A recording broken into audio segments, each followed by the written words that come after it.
మీతో ఉన్నారు కదా సార్, వీరికి మీకు ఎటువంటి సత్సంబంధాలు ఉన్నాయి అని అడిగితే వారు చెప్పని.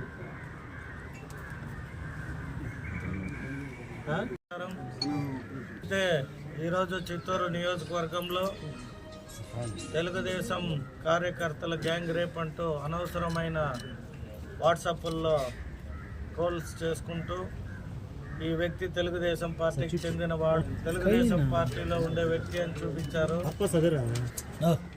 మీరందరూ క్లియర్గా మీడియాలో చూపించి ఎందుకు చెప్తున్నాను అంటే, ఈ ప్రోగ్రాం అనేది ముర్కంబట్లో లేటెస్ట్గా చంద్రబాబు నాయుడు పైన అగైనెస్ట్గా మేనిఫెస్టో పైన వైఎస్ఆర్సీపీ ఎవరైతే ఇక్కడ ఇన్ఛార్జ్గా ఉన్న పాటు పక్కలోనే నిలబడుకొని, మీరు బాగా చూడండి, ఈ ప్రోగ్రాంలో క్లియర్గా కనిపిస్తుంది.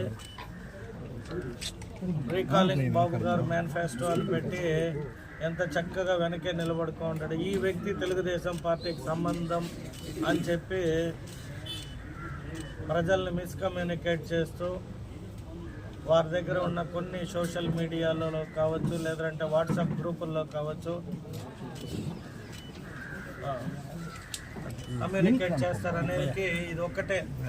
నేను నా నోటీస్కి వచ్చిన తర్వాత నేను ఇమీడియట్ పరిధిలో వచ్చే స్టేషన్ సిఐ గారికి, ఎస్ఐలకి నేను ఎమ్మటే ఎవరైనా కావచ్చు ఇటువంటి తప్పు జరిగినప్పుడు ఇమ్మీడియట్గా ఏ పార్టీ అని కూడా చూడకుండా మీరు ఇది తీసుకోవాలి అని చెప్పి నేను చెప్పిన తక్షణం అది ఎక్కడ బయట వచ్చేస్తుందో అని ఇమ్మీడియట్గా ఇవాళ తెలుగుదేశం కార్యకర్తలు గ్యాంగ్ రేప్ అని ఒక టైటిల్ పెట్టి అనవసరంగా తెలుగుదేశం కార్యకర్తల పైన లేదా నాయకులు ఇట్లాంటి వాళ్ళు అట్లాంటి వాళ్ళు అనుకుంటూ లోకల్ అంటే ఎక్కడ కూడా ఏ మెయిన్ టీవీ ఛానల్స్లో రాదు. ఎందుకంటే తెలుగుదేశం పార్టీ ఎట్లాంటి పార్టీ, ఎన్నేళ్లుగా ఉంది, ఈ పార్టీని నడిపిన నాయకత్వం అంతా ఎటువంటి వ్యక్తులు, ఆ వ్యక్తుల కింద పనిచేసే కార్యకర్తలుగా మేమంతా క్రమశిక్షణగా ఎలా ఉంటాము అనేది ప్రజలకు తెలుసు. కాబట్టే ప్రజలు మ్యాండేట్తో గెలిపించారు.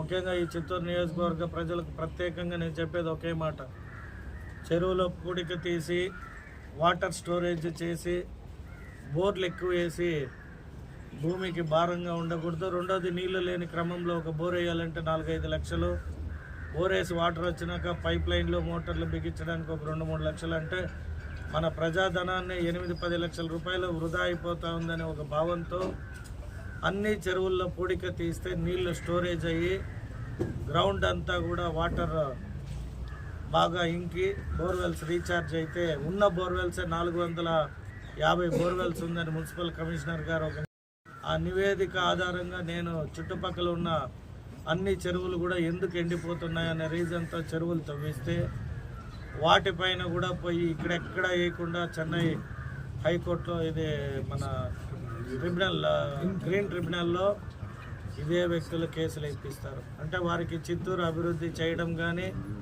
చిత్తూరు అభివృద్ధి కావడం కానీ ఎందుకంటే కొండల గుట్టలంతా కొట్టి అమ్ముకునేశారు. అంటే వాళ్ళకి అప్పుడు ఈ ఆలోచన లేకపోయిందంట. అంటే ప్రజలకు మంచి జరిగే దాంట్లో కూడా ఆదాయం ఉంటుందని వాళ్ళే కనిపెట్టారు. ఎక్కడో ఒక 10 మంది 20 మంది వాళ్ళ పొలాలకి మన్ను తొలుకోవడానికి ట్రిప్పర్కి 1000-2000 ఇచ్చుంటే దాన్ని మన్ను అమ్ముకుంటున్నారు అని నేను అప్పుడే ఒక సవాల్ విసిరా.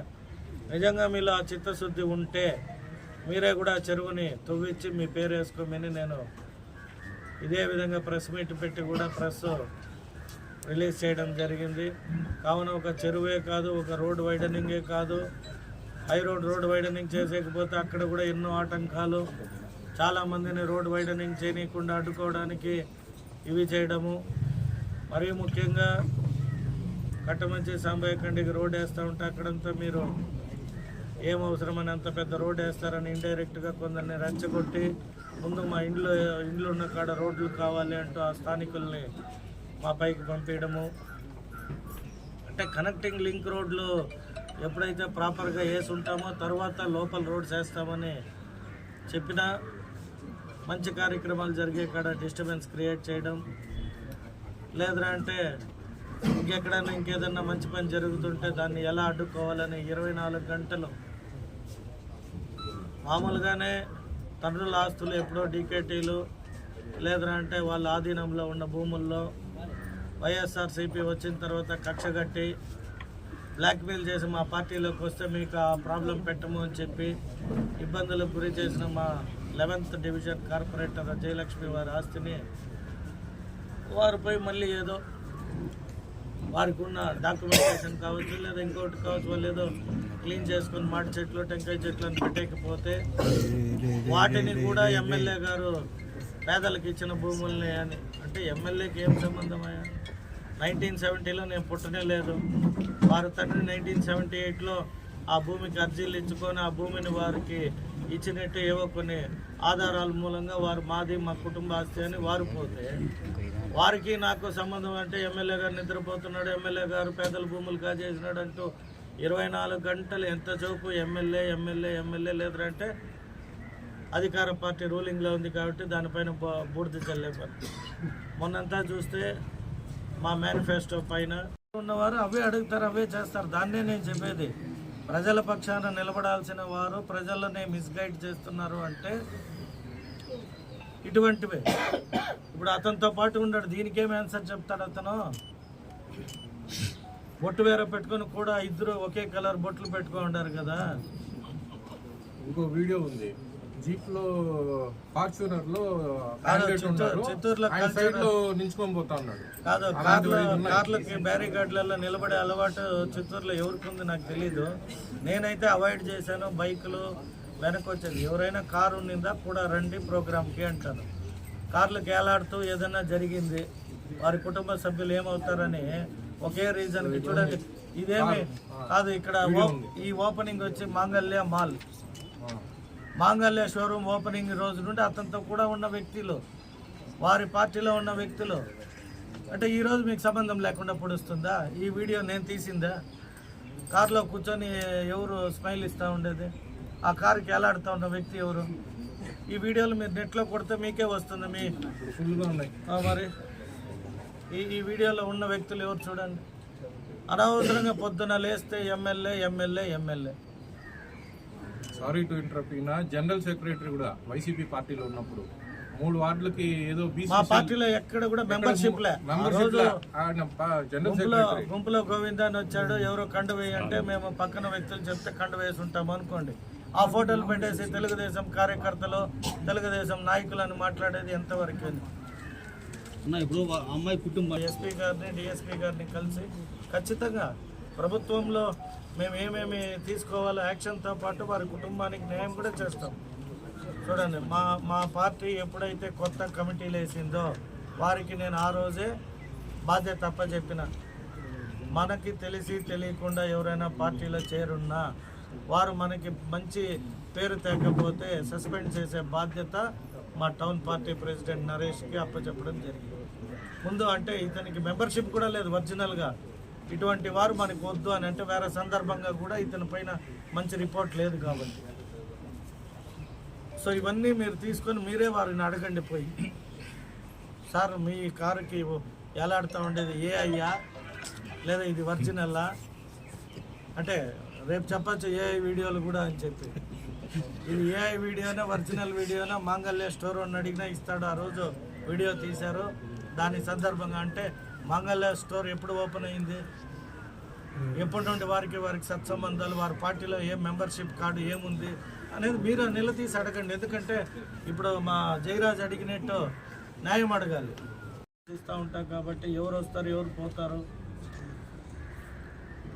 క్యాజువల్గా అభివృద్ధిగా ఆ వార్డులకు పోయినప్పుడు కొందరు వచ్చి సెల్ఫీ అడుగుతారు.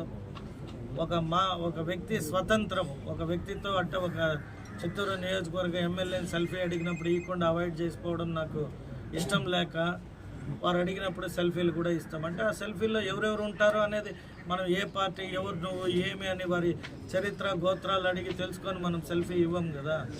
కాబట్టి నేను నా నియోజకవర్గ ప్రజలు ఎప్పుడు నన్ను నమ్మి ఓటేసినారు కాబట్టి ఎవరికి నేనేం ఎక్స్ప్లెనేషన్ కాదు. పొద్దున లేచి అనవసరమైన రాద్ధాంతంలో తెలుగుదేశం కార్యకర్తలు అంటూ కార్యకర్తలుగా ఉన్నవారు తెలుగుదేశం పార్టీ కొత్త పార్టీ కాదు. ఇది 42 సంవత్సరాలు అన్న నందమూరి తారక రాముడు తెలుగుదేశం పార్టీని స్థాపించిన గొప్ప వ్యక్తి. తెలుగు అనే ఒక పదానికి అర్థం తెచ్చిన మహానాయకుడు. అటువంటి నాయకుడు స్థాపించిన ఈ పార్టీలో నారా చంద్రబాబు నాయుడు గారు 4వ సారి ముఖ్యమంత్రి అయినాడు అంటే ఆయన పనితనం, ఆయన పైన ఉన్న నమ్మకం. ఈ దేశంలో ప్రధాని ఏ ఒక్క ముఖ్యమంత్రినైనా పొగిడాడు అంటే అది మన రాష్ట్ర ముఖ్యమంత్రి శ్రీ నారా చంద్రబాబు నాయుడు గారిని. ఎందుకంటే వారే నాకు ఇన్స్పిరేషన్ అని చెప్పారు. ఈరోజు దేశ ప్రధాని కంటే ముందు ఈ ఉమ్మడి రాష్ట్రాన్ని 42 మంది ఎంపీలను ఇచ్చిన మన ఆంధ్ర రాష్ట్రము అతి పెద్ద రాష్ట్రాల్లో 2వ రాష్ట్రం. మొదటిది ఉత్తరప్రదేశ్, 2వది ఆంధ్రప్రదేశ్. ఆంధ్రప్రదేశ్ రాజకీయాల్ని శాసించిన రాష్ట్రం ఆంధ్ర రాష్ట్రం. అటువంటి రాష్ట్రానికి 4 సార్లు, ఉమ్మడిగా 2 సార్లు, విడిపోయిన తర్వాత కూడా 2 సార్లు, విడిపోయిన తర్వాత కూడా ఆ రాష్ట్రానికి 2 ముఖ్యమంత్రులు తెలుగుదేశం పార్టీకి చెందిన వారే. ఒకరు కల్వకుంట్ల చంద్రశేఖరరావు అయితే ఒకరు రేవంత్ రెడ్డి. అంటే మన పార్టీ నుండి 2 ముఖ్యమంత్రులు అయినారంటే మన పార్టీకి ఉన్న స్టాండ్ అది. అటువంటి పార్టీ నాయకుల్ని, కార్యకర్తల్ని మాట్లాడేటప్పుడు ఒళ్ళు జాగ్రత్త పెట్టుకొని, ఇంకోటి ఎమ్మెల్యే మంచితనంగా అభివృద్ధి వైపు వెళ్తున్నాడు, అతనికి రాజకీయం తెలీదు, ఇటువంటి వాటితో మానసికంగా మనం ఇబ్బంది పెడితే అతను డెవలప్ చేయడం అని చెప్పి భావిస్తున్నారా? మీ అందరికీ చెప్తున్నా, నేను కూడా బెంగళూరు సిటీలో పెరిగిన వ్యక్తినే. నాకు కూడా అన్ని విషయాలు తెలుసు. మనం అభివృద్ధి చేసిపోయేటప్పుడు అందరినీ కలుపుకొని పోవాలని ఒక మంచి లక్ష్యంతో ముందుకెళ్తున్నా కాబట్టి రాజకీయాల పట్ల కొంచెం తక్కువ టైం స్పెండ్ చేస్తున్నా. రాజకీయమే చేద్దాం అనేటట్టయితే నేను ముందు ఒక రోజే చెప్పాను, కాయనికి 2 వైపుల బొమ్మ బరుస 2 ఉంటాయి. మీరు ఒక బొమ్మనే చూస్తూ ఉండారేమో, ఇంకొక వైపు కూడా నా క్యారెక్టర్ ఏమి అనేది చూపించాలి అంటే ఖచ్చితంగా వైఎస్ఆర్ పార్టీ నాయకులకు తెలియజేస్తున్నా. నేను నా చిత్తూరు అభివృద్ధి కోసము కొంచెం కాంప్రమైజ్డ్ వెళ్తున్నా. అది పక్కన పెట్టే రోజు వచ్చిందంటే మిమ్మల్ని ఎవరిని కూడా మీరు చేసిన అక్రమాలకి వీటన్నిటిని కూడా నేను ఆల్రెడీ పొద్దున లేసి డిఎస్పీతో కానీ ఎస్పీ గారితో కానీ మాట్లాడడం జరిగింది. ఖచ్చితంగా వీరందరి పైన ఏదైతే ఇల్లీగల్ యాక్టివిటీస్ చేస్తున్నారో, కొన్ని కార్యక్రమాలు ఎక్కడెక్కడ జరుగుతున్నాయి అనేది కూడా నేను ఈరోజు చాలా స్ట్రాంగ్గా తెలుసుకున్నా. ఎందుకంటే వాళ్ళు చేస్తూ దాన్ని ఎక్కడో ఒక చిన్న కార్యకర్తను పిలిచి చిన్నపాటి అది ఇది అని చెప్పి భాగస్థలం అని చెప్పి వాళ్ళని ఏమరిచి పెట్టుకొని ఇది తెలుగుదేశం పార్టీ వాళ్ళు చేస్తున్నారంటూ బురద జల్లే కార్యక్రమం చేస్తున్నారు.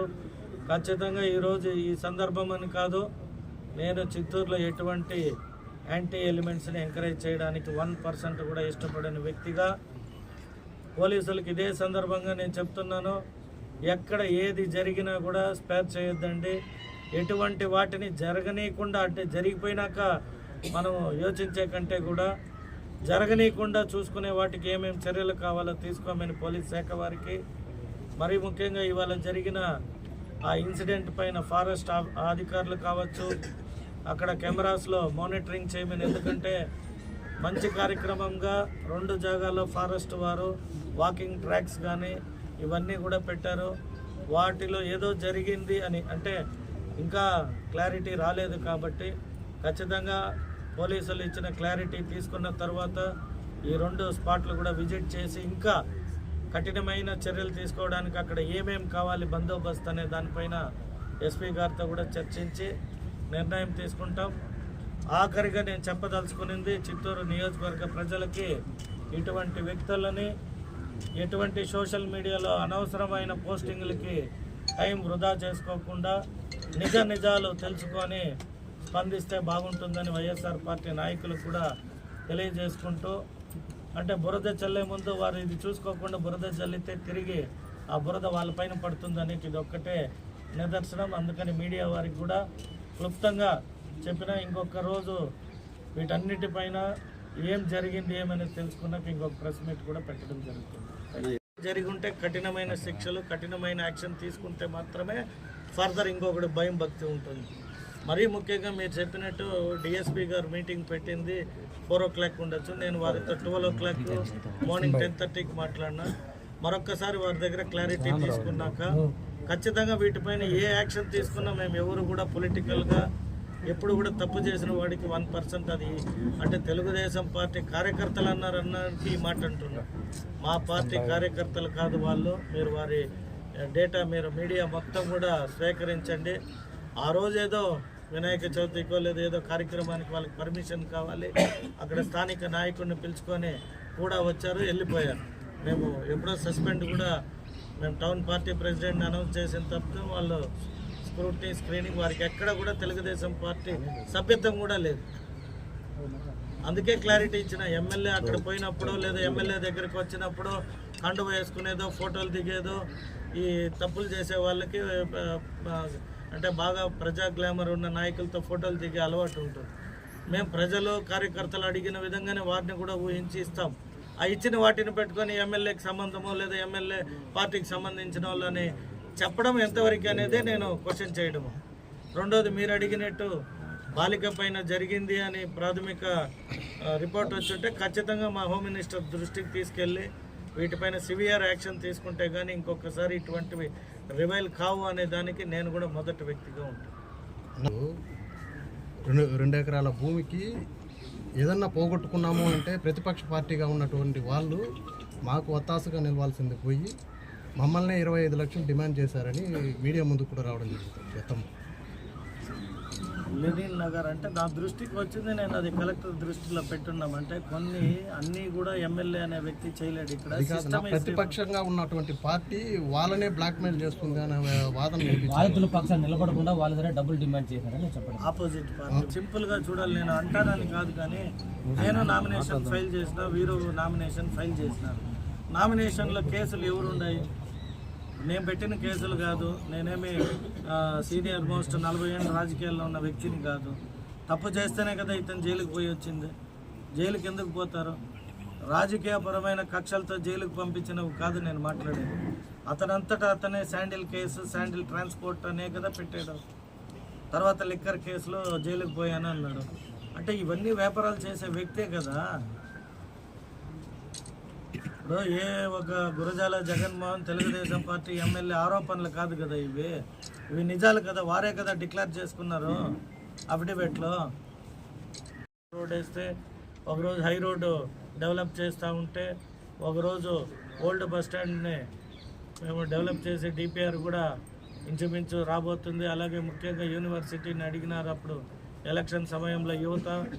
దాన్ని కూడా మా ముఖ్యమంత్రి గారు పరిశీలించి అసెంబ్లీలో మా యువ నాయకుడు ఖచ్చితంగా మేము యూనివర్సిటీని ఏర్పాటు చేస్తున్నాము, అది కూడా పరిశీలనలో ఉంది. అతి త్వరలో చిత్తూరుకి మేము యూనివర్సిటీ ఇస్తామని తెలియజేయడం జరిగింది.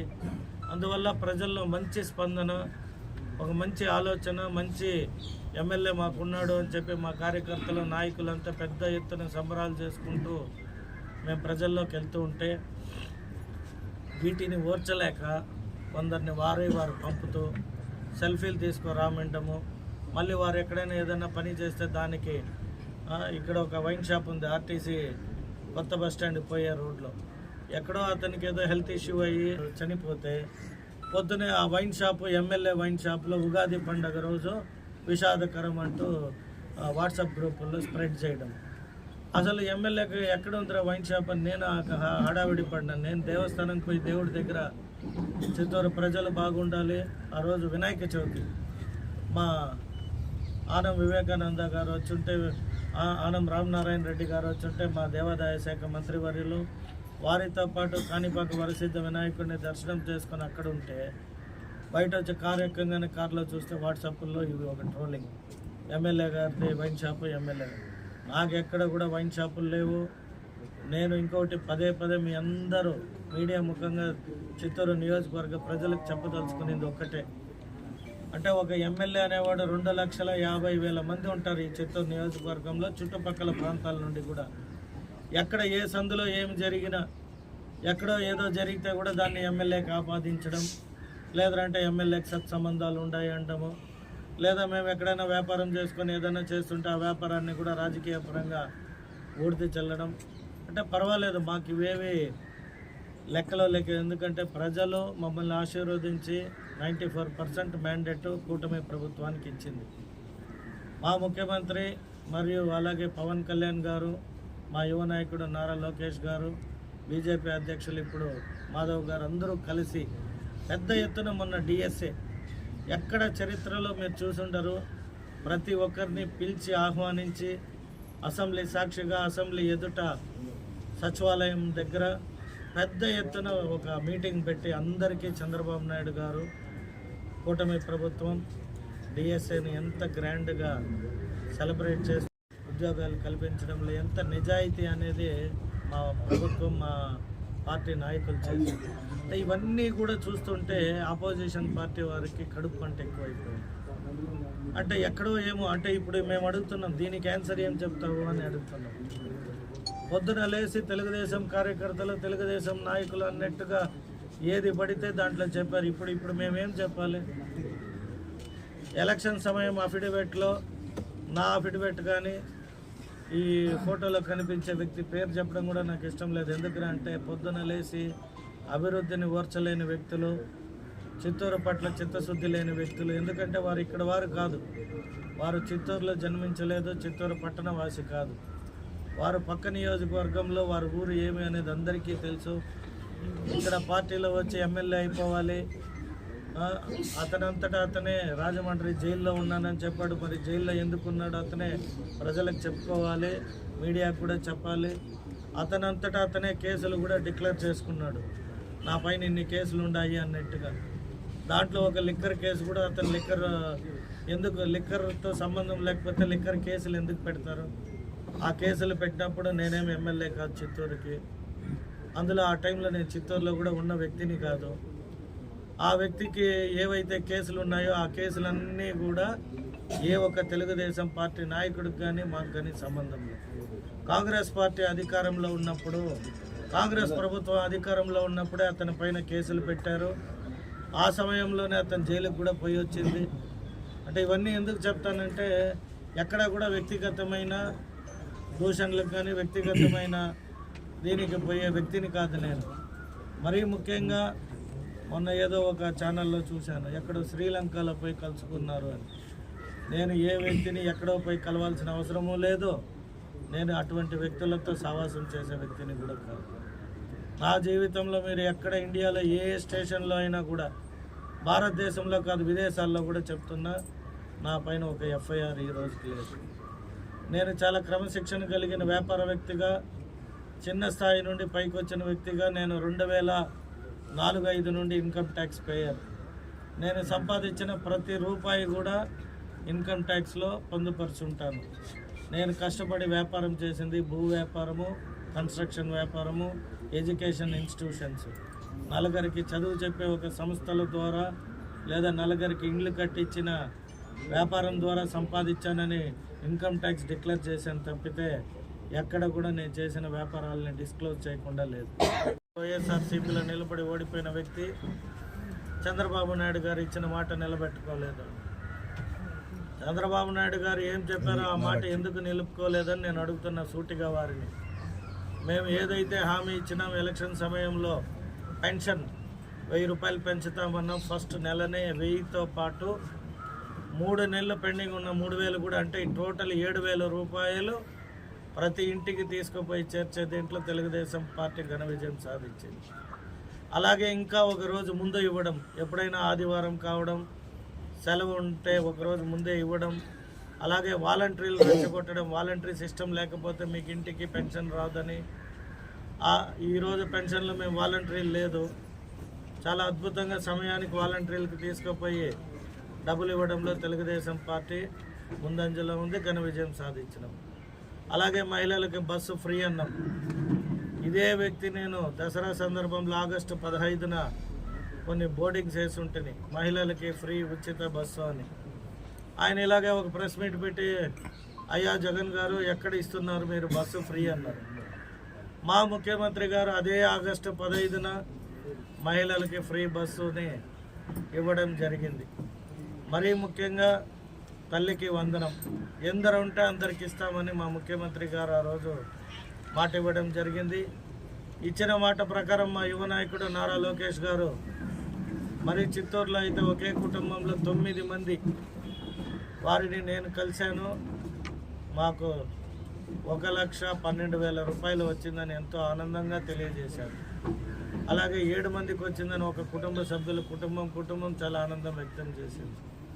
2, 3 ఉన్న కుటుంబాలు, వారికి చదువుకోవాలని ఎంతో ఆశ ఉన్నా, ఈరోజున్న ఈ కార్పొరేట్ ఎడ్యుకేషన్ కావచ్చు, అలాగే ఈ కార్పొరేట్ సంస్థలకి పోటీ పడి చదువుకోవాలనే పిల్లలకి పుస్తకాలు కావచ్చు, స్కూల్ బ్యాగులు కావచ్చు, యూనిఫామ్లు కావచ్చు, ట్రాన్స్పోర్ట్ కావచ్చు, ఇవన్నీ వారికి భారం లేకుండా 13,000 రూపాయలు ప్రతి కుటుంబంలో ఎందరుంటే అందరికి ఇవ్వడం తెలుగుదేశం పార్టీ చేసింది. అంటే ఇవన్నీ కూడా ఏదైతే మా ముఖ్యమంత్రి గారు హామీ ఇచ్చారో వాటిని అన్నిటినీ మేము నెరవేరుస్తూ వస్తున్నామో. వైఎస్ఆర్ పార్టీకి కానీ ఈ చిత్తూరులో ఉన్న కొందరు నాయకులకు కానీ అది ఒంటి పట్టకుండా ఎంతసేపు పొద్దున లేస్తే ఒకటి చంద్రబాబు నాయుడు గారిని విమర్శించడం, లేదంటే లోకల్లో ఏదో ఒక ఇష్యూ, అది ఎవరు వాళ్ళు దొంగతనం చేసినా ఆ దొంగతనాన్ని తెలుగుదేశం నాయకులు చేశారు, కార్యకర్తలు చేశారు, వారు చేశారు, వీరు చేశారంటూ హడావిడి చేస్తూ రోజు అంటే మేము రోజు ఒక అభివృద్ధి వైపు, ఒకరోజు కట్టమంచి చేసే ప్రతిరోజు వీళ్ళు చేసి ఉన్నవి అంటే గడిచిన 5 సంవత్సరాల్లో వైఎస్ఆర్ ప్రభుత్వం అధికారంలో ఉన్నప్పుడు బూట్ లిక్కరింగ్ కానీ, బాటలింగ్ కానీ, గ్రైనైట్ కానీ, లేదా శాండ్ కానీ, శాండిల్ కానీ, ఇంకా అనేక విషయాలని కూడా నేను ఈరోజు మీ ప్రెస్ సందర్భంగా చెప్తున్నా. నేను అందరిలాగా కక్షపూరితమైన రాజకీయ నాయకుడు అయి ఉంటే ఇవాళకే మా ప్రభుత్వం అధికారంలో ఉంది, నేను ఎమ్మెల్యేగా గెలిచాను. నేను అనుకోని ఉంటే ఉన్న అన్ని కేసుల పైన నేను అసెంబ్లీలో కూడా మాట్లాడి కావాలంటే ఒక సిట్ కానీ, లేదంటే ఇంకా అనేక రకాల ప్రభుత్వ సంస్థల ద్వారా ఎంక్వైరీ చేయించి ఉండేవాడిని. నేను చిత్తూరు నియోజకవర్గ ప్రజలు నన్ను గెలిపించింది నాకెక్కడ ఫ్యాక్షన్ కానీ, రాజకీయ బ్యాక్గ్రౌండ్లో నాకు వ్యక్తిగతమైన స్వార్థం కానీ, లేదా వ్యక్తులతో ఎటువంటి వైరం కానీ లేదు. నేను వచ్చింది అభివృద్ధి చేయడానికి. నేను వచ్చి అందరికీ చెప్పింది కూడా ఫలానా పని చేస్తా, చిత్తూరుని స్మార్ట్ సిటీగా తయారు చేస్తాననే చెప్పుకొని తిరిగాను. అందులో క్రమంగానే రోడ్లు వైడనింగ్ చేస్తున్నా. రాజకీయపరమైన ఒత్తిడి వచ్చిన, రాజకీయాలకు దూరం అయిపోతావు ఈ పనులు చేస్తే, రోడ్డు వైడనింగ్లో అనేక మంది బాధపడతారని చెప్పిన ఎవరిని కూడా బాధపడొద్దండి, మీ అందరికీ టీడీఆర్ ఇప్పిస్తా, కాంపన్సేషన్ ఇప్పిస్తానని మా ముఖ్యమంత్రి గారి దగ్గర మాట్లాడి, కుప్పం వచ్చినప్పుడు నేను కాంపన్సేషన్ని కూడా కలెక్టర్ గారి దృష్టికి తీసుకెళ్ళి కలెక్టర్ గారికి మా ముఖ్యమంత్రి గారు ఆదేశించారు వాటిని ఎస్టిమేట్ చేయండి అని. ఆ విధంగా నేను ఒక క్రమశిక్షణ కలిగిన నాయకుడిగా, క్రమశిక్షణ కలిగిన ఈ పార్టీలో ఎవరైనా పార్టీ గెలిచిన తర్వాత అనేక మంది పార్టీ పట్ల ఎందుకురా అంటే, నేను రాజకీయాలకు ఫస్ట్ టైం వచ్చాను. నాకు పాత రాజకీయ నాయకులకి నాకు ఎటువంటి విభేదాలు లేదు. అప్పట్లో కొందరు పార్టీలు మారిపోయి ఉండొచ్చు. మళ్ళీ నేను చేసే పనుల పట్ల ఇప్పుడు ఇక్కడ కూర్చొని ఉన్న వారిలో నవీన్ గారు 2వ డివిజన్ కార్పొరేటరు, లోకేష్ రెడ్డి గారు కూడా వైఎస్ఆర్ పార్టీలోనే ఉన్నారు. వీరందరూ ఎందుకు వచ్చారు, ఎప్పుడు వచ్చారు? లోకేష్ రెడ్డి ఎలక్షన్ బిఫోరే వచ్చాడు. ఎందుకు వచ్చాడంటే అతనికి నాకున్న పాత స్నేహము, జగన్ అయితే మన చిత్తూరుకి బాగా చేస్తాడని భావించిన ఇంకొందరు కూడా అప్పట్లోనే రావాలని ఉన్న వాళ్ళు లేటుగా వచ్చారు. నేను పిలిచిన తక్షణం మేయర్ గారు వచ్చారు, డిప్యూటీ మేయర్ వచ్చారు, అనేక మంది కార్పొరేటర్లు వచ్చారు. వారందరి సహకారంతో నేను చిత్తూరు అభివృద్ధికి రోడ్లు, లైట్లు, డ్రైన్స్ ప్రజలు ఏవైతే కోరినారో వాటన్నిటినీ చేయడానికి ఇతర పార్టీల నుండి కూడా తీసుకొని వారి సహకారాన్ని ముందుకు పోతున్నాను తప్పితే, ఎక్కడో తెలుగుదేశం పార్టీ నాయకులకి ఇటువంటి అలవాట్లు ఉన్నాయి, ఎక్కడ ఏది జరిగినా కూడా దాన్ని తెలుగుదేశం పార్టీ నాయకులకి ముడిపెట్టడాలు. మరీ ముఖ్యంగా నాకు కొద్దిగా ఈ వర్క్